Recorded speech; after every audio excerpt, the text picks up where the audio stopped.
Hello दोस्तों, कैसे हैं आप सब। उम्मीद करता हूं दोस्तों आप सब अच्छे होंगे और अपनी मेहनत को पूरी ईमानदारी के साथ कर रहे होंगे। तो चलिए दोस्तों, आज की इस वीडियो हम पढ़ने वाले हैं मालवा के परमार वंश को। मालवा के परमार वंश का क्षेत्र विस्तार कहाँ तक था और राजपूत काल में मालवा के परमार वंश की भूमिका क्या रही और किन किन राजवंशों के साथ इसके संबंध थे, उन सभी बातों को डिस्कस करेंगे। और साथ ही दोस्तों, जो पिछले वर्षों में किसी भी स्टेट पीसीएस में जो प्रश्न पूछे गए हैं, सभी प्रश्नों को भी हम अच्छे से देखेंगे, ताकि ये जब परमार वंश से कोई भी प्रश्न बने तो हम अच्छे से बना पाए। उम्मीद करता हूँ दोस्तों आप सबको मेरा पढ़ाया हुआ पसंद आ रहा होगा, आपको चीजें याद हो रही होंगी और हिस्ट्री की जो समझ है आप थोड़ी और विकसित अपनी कर पा रहे होंगे। क्योंकि दोस्तों मैं अपनी जो भी आपको वंश पढ़ाता हूँ उसमें पूरी कोशिश करता हूँ मैं आपको कि ज्यादा से ज्यादा जो चीजें हैं वो आपको समझा पाऊँ, और रटाने से बेहतर।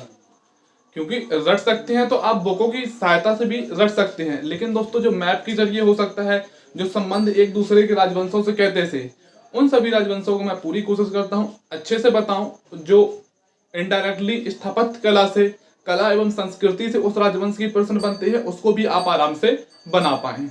तो दोस्तों मेरी कोशिश रहती है कि मैं आपको ज्यादा से ज्यादा अपनी वीडियो के माध्यम से बता पाऊं, ताकि आप पेपर में अपना अच्छे से अच्छा प्रदर्शन कर सकें। तो चलिए दोस्तों, ज्यादा बातें नहीं करते हैं, देखते हैं परमार वंश को।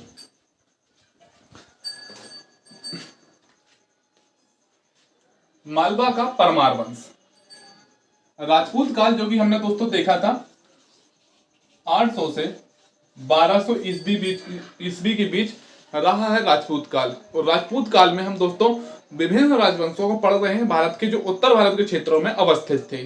उन्हीं राजवंशों में दोस्तों है एक मालवा का परमार वंश।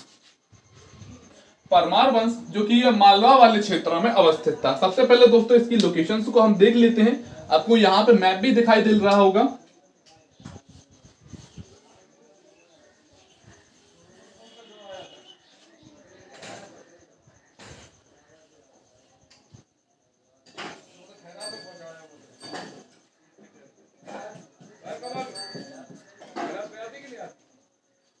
उत्तर भारत के मध्य प्रदेश, राजस्थान तथा उत्तर प्रदेश के हरियाणा वाले क्षेत्रों में जो संपूर्ण मालवा वाला क्षेत्र है, उसमें दोस्तों अवस्थित था परमार वंश। आप यहाँ मैप के माध्यम से भी और क्लियर कर सकते हैं कि इन क्षेत्रों में हम देखते हैं मालवा के परमार वंश को। यहाँ पे थे गुजरात के चालुक्य वंश, यहाँ पे कन्नौज में हमने देखे थे राजवंश, यहाँ पे बुंदेलखंड या जेजाग भुत्ती वाले क्षेत्रों में हमने देखा था चंदेल वंश को, और भी जो सीमावर्ती राजवंश थे। अगर आपने पहले पार्ट को देखा होगा तो आप आसानी से उसको समझ पा रहे होंगे।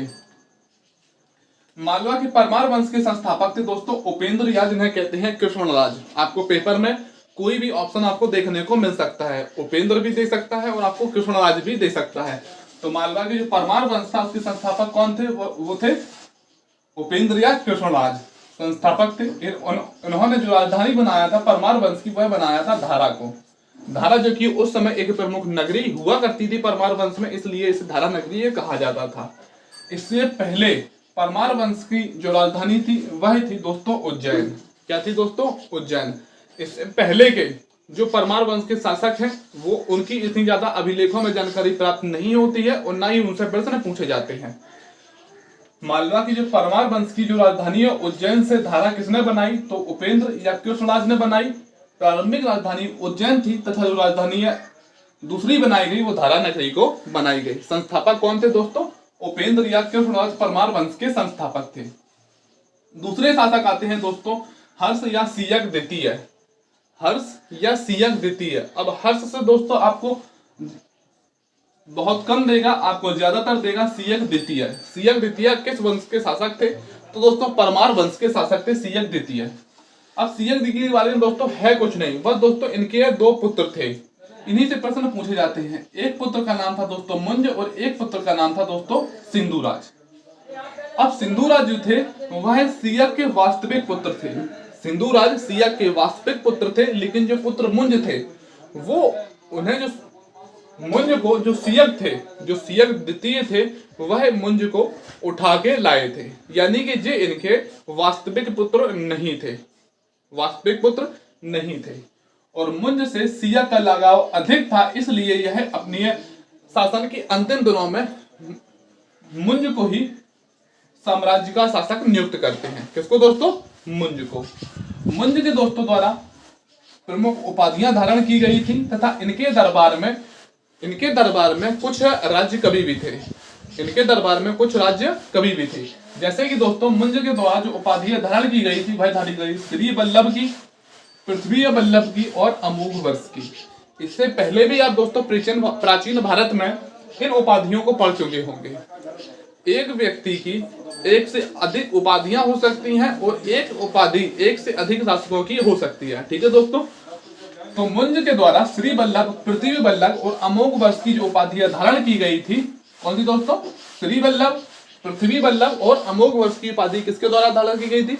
परमार वंश के शासक मुंज के द्वारा धारण की गई थी।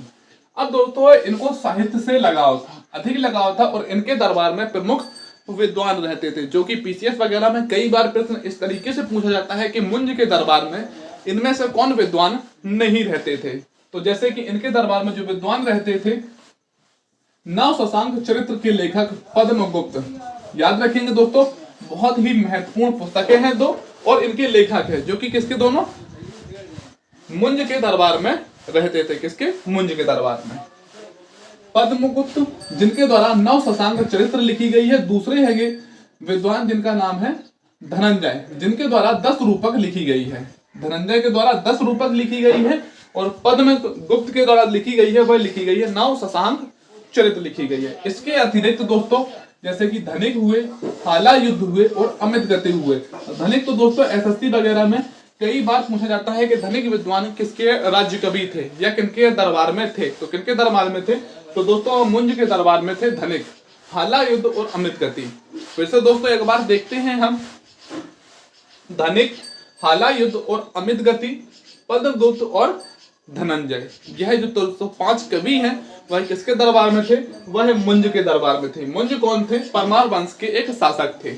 इनके दरबार में थे 5 कवि और पद्मगुप्त के द्वारा दोस्तों नव शशांक चरित्र लिखी जाती है और धनंजय के द्वारा 10 रूपक लिखी जाती है। दोस्तों मोस्ट इंपोर्टेंट पुस्तकें हैं और हर बार पुस्तकें पीसीएस में पूछी ही जाती हैं कि नव शशांक चरित्र किसके द्वारा लिखी जाती है? तो किसके द्वारा? पद्मगुप्त के द्वारा लिखी जाती है। अगली पुस्तक 10 रूपक किसके द्वारा पुस्तक लिखी गई है? तो किसके द्वारा? धनंजय के द्वारा लिखी गई है।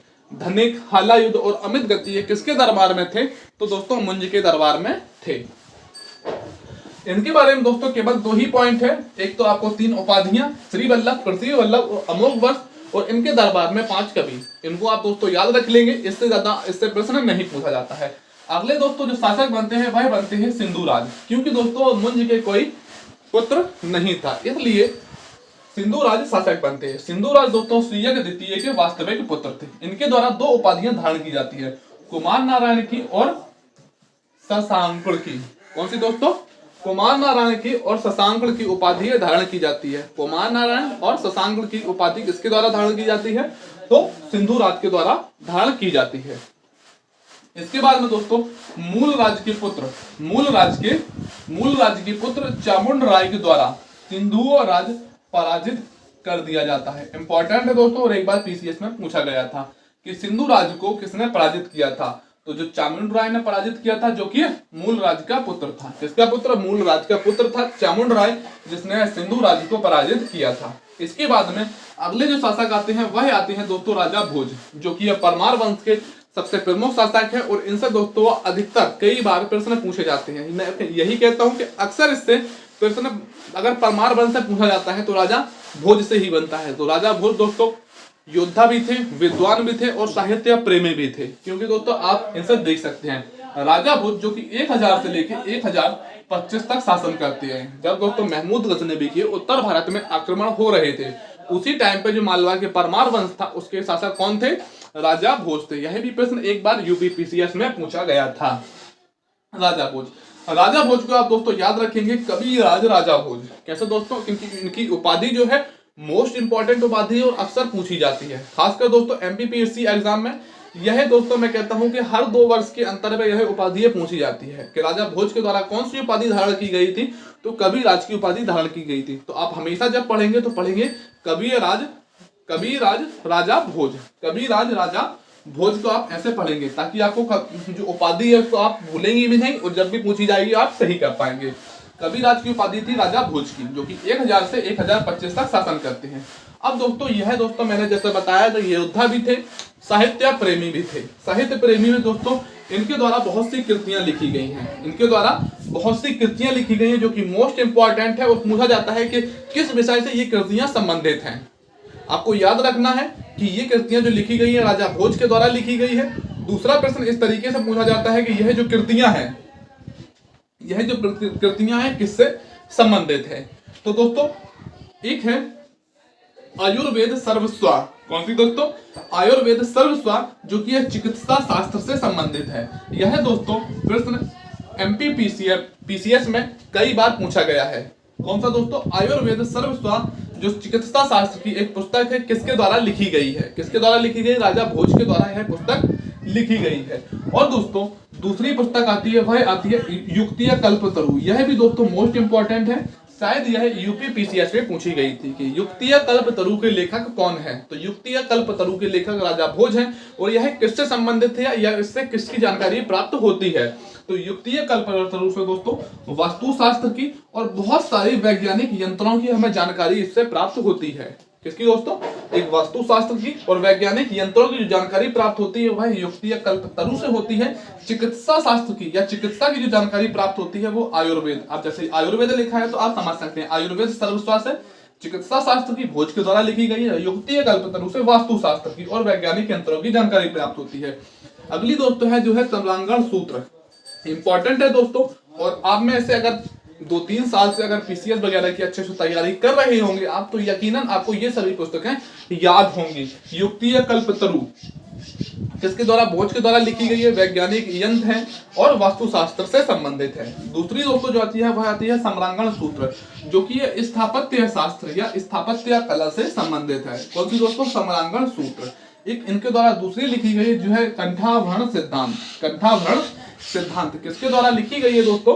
राजा भोज के द्वारा लिखी गई है। यह दोस्तों जो आप देख रहे हैं 2 और 2 4, यह दोस्तों मोस्ट इंपॉर्टेंट है, ये आपको उंगलियों पे याद होनी चाहिए। जैसे कि दोस्तों युक्तिया कल्पतरु, कंठाभरण सिद्धांत, सम्रांगण सूत्र और आयुर्वेद सर्वस्वा राजा भोज की पुस्तकें हैं। आपसे बार बार पूछता है कि इनमें से कौन सी पुस्तक राजा भोज के द्वारा नहीं लिखी गई है, तो आप आराम से दोस्तों बता सकते हैं कि इनमें से कौन सी पुस्तक राजा भोज के द्वारा नहीं लिखी गई है। इनके अतिरिक्त दोस्तों कुछ और पुस्तकें हैं, इनके अतिरिक्त कुछ और पुस्तकें हैं जो पूछी जाती हैं, जो जैसे यूपीआरओ मीन्स वगैरह है, इनमें दोस्तों पुस्तक पूछी जाती है। ये वाली 2-3 पुस्तकें हैं तो याद रखेंगे। जैसे कि दोस्तों राज मार्तंड विद्या विनोद है, योग सूत्र वृत्ति है, चारु चर्चा है और राज मतैंड है। यह 4 हैं। उन 4 को दोस्तों आप ऊपर वाली को अलग याद करेंगे और नीचे वाली जो है वो 4 उनको आप अलग याद रखें, लेकिन ऊपर वाली आपको याद दोस्तों होना चाहिए। राज मार्तंड विद्या विनोद, योग सूत्र वृत्ति है, चारु चर्चा और राज मार्तंड है। आज 10 प्रीवियस ईयर के पेपर लगाएंगे तो यकीनन दोस्तों यह पुस्तकें आपको एमपीपीएससी में तो दोस्तों बार बार, चाहे एमपीपीएससी का बुक एमपीपीएससी या पीसीएस का एग्जाम हो, कांस्टेबल हो, ऐसा ही हो, एमपी में अगर एग्जाम में पूछा जाता है तो यकीनन इससे प्रश्न पूछा जाता है। राज मार्तंड विद्या विनोद, योग सूत्र वृत्ति है, चारु चर्चा और राज मार्तंड। यह दोस्तों जो है आप दोस्तों इनको एक साथ याद कर सकते हैं, या फिर मैं दोस्तों कहूंगा कि जो राज मार्तंड विद्या विनोद है और राज मार्तंड है आप इनको एक ही साथ याद करें। यह दोस्तों मैंने 2 बार लिख दी हैं, इनको राज मार्तंड विद्या विनोद और योग सूत्र वृत्ति और चारु चर्चा, जो दोस्तों यह 3 पुस्तकें हैं, इनको आप एक साथ याद करेंगे। होता क्या है दोस्तों कि लिखने के टाइम पे पता नहीं चलता है कि एक एक चीज को जो हम 2 बार को लिख देते हैं, तो आपसे माफी चाहूंगा जो मैंने 2 बार आपको एक पुस्तक लिख दी थी। राज मार्तंड विद्या विनोद, योग सूत्र वृत्ति और चारु चर्चा। इसके बाद में दोस्तों देखते हैं हम कुछ स्थापत्य कला की। इससे पहले स्थापत्य, क्योंकि भोज के शासनकाल में मध्य प्रदेश वाले क्षेत्रों में बहुत सी स्थापत्य कला का निर्माण किया गया है। इससे पहले हम देखते हैं कि राजा भोज के किनके साथ युद्ध हुए हैं। राजा भोज के साथ विद्याधर। चंदेल शासक विद्याधर के द्वारा राजा भोज को हराया जाता है। यह दोस्तों इंपॉर्टेंट है, यूपी पीसीएस हो चाहे वो एमपी पीसीएस हो, दोनों के लिए विद्याधर के द्वारा राजा भोज को हराया जाता है। और कल्याणी के चालुक्य शासक भीम प्रथम को कौन हराते हैं दोस्तों? राजा भोज हरा देते हैं। भीम प्रथम को राजा भोज हरा देते हैं। अहिलवाड़ के चालुक्य शासक लक्ष्मीगढ़ को राजा भोज हरा देते हैं। फिर भीम प्रथम और लक्ष्मीगढ़ दोनों मिलकर राजा भोज को पराजित करते हैं। यह दोस्तों 2-3 युद्ध है जो आपको याद रखना है कि विद्याधर के द्वारा हरा दिया जाता है राजा भोज को। फिर कल्याणी के चालुक्य शासक भीम प्रथम को हराते हैं, वो कौन दोस्तों? भोज। फिर अहिलवाड़ के चालुक्य शासक लक्ष्मीगढ़ को राजा भोज हरा देते हैं। फिर लक्ष्मीगढ़ और भीम प्रथम मिलके राजा भोज को पराजित कर देते हैं। अब दोस्तों देखते हैं जो परमार वंश की स्थापत्य कला रही, किस तरीके की स्थापत्य कला रही और इससे किस तरीके के प्रश्न पूछे जाते हैं। सबसे प्रमुख प्रश्न जो आपसे पूछा जाता है, कुछ धारा नगरी थी कौन से वंश में दोस्तों एक प्रमुख नगरी के रूप में उभरी थी? तो परमार वंश की चूंकि राजधानी थी और इसलिए यह प्रमुख नगरी बन चुकी थी धारा नगरी। राजा भोज के द्वारा भोज झील का, मध्य प्रदेश की राजधानी भोपाल के दक्षिण में एक है दोस्तों भोजपुर झील। भोजपुर का झील का निर्माण राजा भोज के द्वारा करवाया जाता है। सरस्वती मंदिर का जो निर्माण करवाया था वह दोस्तों राजा भोज ने करवाया था। और सरस्वती मंदिर के प्रांगण में यानी कि प्रांगण में संस्कृत विद्यालय की जो स्थापना की थी वह राजा भोज ने ही की थी। सरस्वती मंदिर का निर्माण राजा भोज ने करवाया था और उसके प्रांगण में संस्कृत विद्यालय की स्थापना किसने की थी? तो राजा भोज ने ही की थी। चित्तौड़ के सबसे इंपॉर्टेंट दोस्तों यह मंदिर है, बार बार पूछा जाता है कि चित्तौड़ के त्रिभुवन मंदिर का निर्माण किसने करवाया था? किसने करवाया था? राजा भोज ने। त्रिभुवन चित्तौड़ में है जो कि त्रिभुवन मंदिर का निर्माण करवाया था। और इसके बाद में दोस्तों राजा भोज की आप जानते हैं कि इनके दरबार में बहुत सारे कवि थे और यह साहित्य प्रेमी थे। और इनके जो प्रमुख दरबार में प्रमुख कवि थे वह दोस्तों भास्कर भट्ट, दामोदर मित्र और धनपाल। कौन कौन से दोस्तों? भास्कर भट्ट, दामोदर मित्र और धनपाल। और इनके अतिरिक्त 2 और थे जो कि मोस्ट इंपॉर्टेंट है, जो श्रीहर्ष हैं और मेरुतुंग हैं। कौन से दोस्तों? श्रीहर्ष और मेरुतुंग। श्रीहर्ष के द्वारा दोस्तों नैषधीय चरित्र लिखी जाती है, मेरुतुंग के द्वारा प्रबंध चिंतामणि लिखी जाती है। मोस्ट इंपॉर्टेंट दोस्तों पुस्तकें हैं जितनी भी हैं, क्योंकि जब प्राचीन भारत की स्थापत्य कला से प्रश्न पूछा जाता है तो यह जो पुस्तकें हैं टॉप ऑफ द पुस्तकों में शामिल होती हैं। नैषधीय चरित्र पुस्तक किसके द्वारा लिखी गई है? तो श्रीहर्ष के द्वारा लिखी गई है। प्रबंध चिंतामणि मेरुतुंग के द्वारा लिखी गई है। अब दोस्तों होता क्या है कि मालवा पर जब परमार वंश का पतन होता है, मालवा पर परमार वंश के पतन के बाद तोमर वंश के बाद चहमान वंश का उदय होता है। याद रखेंगे दोस्तों, पूछा जाता है इनका क्रम कि मालवा वाले क्षेत्र में सबसे पहले परमार वंश के बाद तोमर वंश के बाद चहमान वंश, 3 क्रमशः राजवंशों का शासन रहता है। अंततः 1297 में अलाउद्दीन खिलजी के सेनापति जिसका नाम था दोस्तों नसरत खां और उलुग खां के द्वारा मालवा पर अधिकार कर लिया जाता है। कब दोस्तों?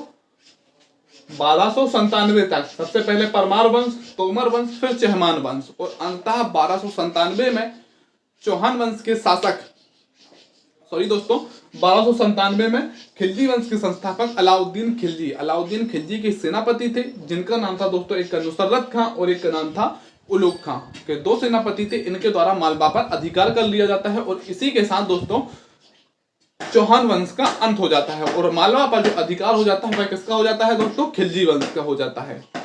चलिए दोस्तों मिलते हैं अगली वीडियो में। जय हिंद।